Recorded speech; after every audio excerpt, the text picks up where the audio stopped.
حضور کے بہت سارے معجزے ہیں، حضور کا سب سے بڑا معجزہ ہے قرآن شریف،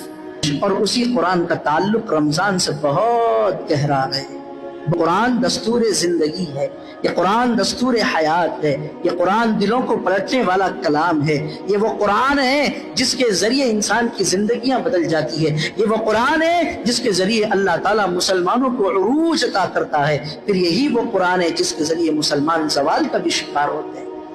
قرآن کریم کے بارے میں اللہ نے قرآن مجید میں ارشاد فرمایا شہر رمضان الذی انزل فیہ القرآن، یہ جو قرآن جو حضور کا سب سے بڑا معجزہ ہے، یہ وہ قرآن ہے جو رمضان میں نازل ہوا۔ قرآن پورا نازل ہوا 23 ایئرس میں، 23 سال کی قلیل مدت میں قرآن نازل ہوا، جب بھی آیت کی ضرورت پیش آئی نازل ہوتا رہا، لیکن ایک مرتبہ پورا قرآن 7ویں آسمان کے اوپر عرش معلیٰ ہے، عرش معلیٰ پر لوح محفوظ ہے، لوح محفوظ میں ہر کسی کی تقدیر لکھی ہوئی ہے، اس میں قرآن بھی لکھے ہوا تھا، لیکن رمضان المبارک کے مہینے میں لیلۃ القدر میں اللہ نے 7ویں آسمان سے قرآن کو ایک ساتھ پورا الحمد سے لے کے والناس تک پورے قرآن کو اتارا پہلے آسمان پر، اور پہلے آسمان پہ حضور کے قلب اطہر پر جو نازل ہوا یہ 23 سال کی قلیل مدت میں نازل ہوا۔ تو اب دونوں بات صحیح ہے، قرآن 23 سال میں نازل ہوا پہلے آسمان سے حضور کے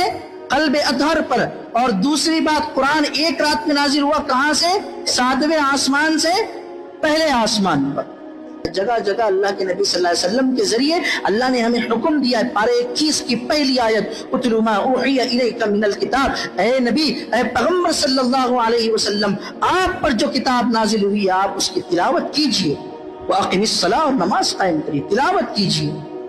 حضور کے اوپر قرآن نازل ہو رہا ہے لیکن حضور کو کہا جا رہا ہے تلاوت کیجئے۔ دوسری جگہ فرمایا گیا وَرَتِّلِ الْقُرْآنَ تَرْتِيلًا، قرآن کو آہستہ ٹھہر ٹھہر کے پڑھیے،